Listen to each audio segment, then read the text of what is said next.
Hi, this is Contractor John. Today we're going to talk about changing your furnace filter. First we're going to talk a little bit about furnace filters, the different types. There's three really basic kinds of furnace filters.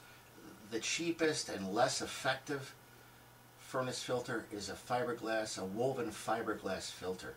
And it'll just take out large dust particles, maybe some dust mite debris, that kind of stuff.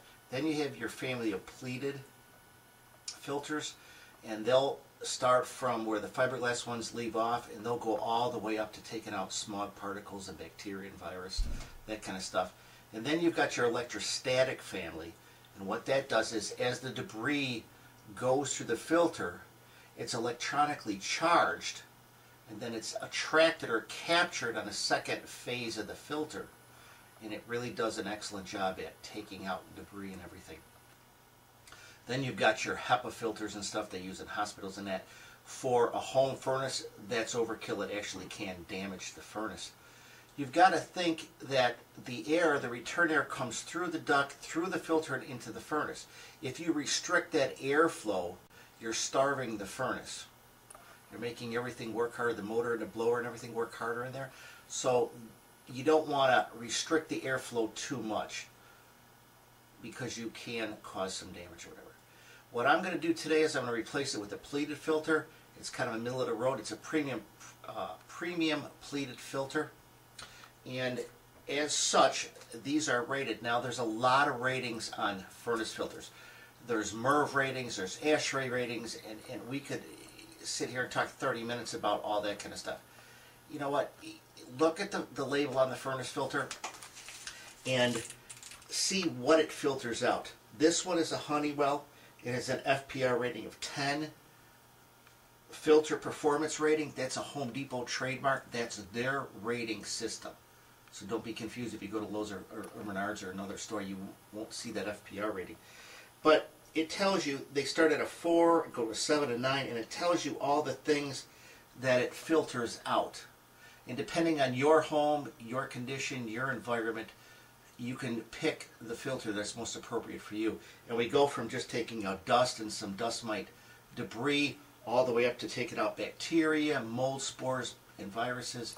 So you have to kind of figure out where you're at, what kind of protection you want, and in your price range.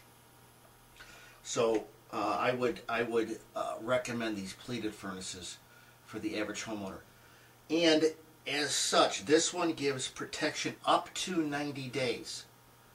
Now again, depending on your environment, depending on the time of year, if you've got the windows open a lot and it's spring and the wind's blowing, there's more pollen and dust and everything in the air, and that gets transferred into the house, this filter is going to need to be changed more often. You might want to change it every 30 days.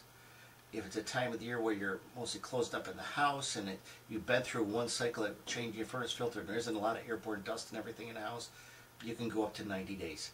You're going to have to be the judge of when you need to change this. I like to err on the side of caution. 45 to 60 days, change your furnace. That's my recommendation to you. So that's it on the type of furnace filter and everything. Now, the actual changing of the furnace filter, what I do is I always keep a big headed nail right up on top of the furnace here, and I just use and take the head and I reach in, because sometimes it's hard to get to the edge of the furnace filter. Stick it in, hook the cardboard on a furnace filter, and grab it and start to slice out. Now you can see when it comes out that it is gray, and that's all dust and dirt and debris and everything. And if you take that and contrast that to a new filter, you can see the difference in the color of the filter. You can see how much material it has collected in that. So take this old filter, get it in a plastic bag right away, and get it out of the house so that debris that's in that filter doesn't become airborne again. Now, installing your furnace filter. There's a right way and a wrong way to do this. On the edge of your furnace filter, you will see an arrow that says airflow on it. You want to make sure that you install this the correct way so that the airflow from the makeup return air through the filter and into the furnace, it corresponds with this filter. Again, if you put it in the wrong way, it will fit and everything, and you probably won't even notice the difference, but it can restrict the airflow in the furnace and cause damage to the furnace. So make sure that arrow is pointed in the proper direction. So all you do then is take your furnace filter and install it in the slot, in the filter slot, and slide it in, and make sure that it bottoms out in the carrier. And that's it for your installing your furnace filter. Now there's different sizes of furnace filters. This one happens to be a 16 by 25 by 1 inch thick.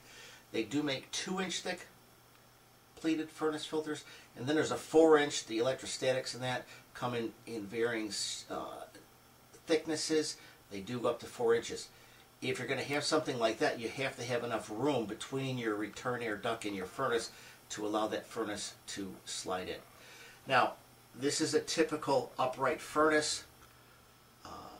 Return air comes in from this duct, goes through the filter into the furnace, gets heated up in the furnace, and then it goes up the ductwork out the top, and it goes up and it heats and cools the home.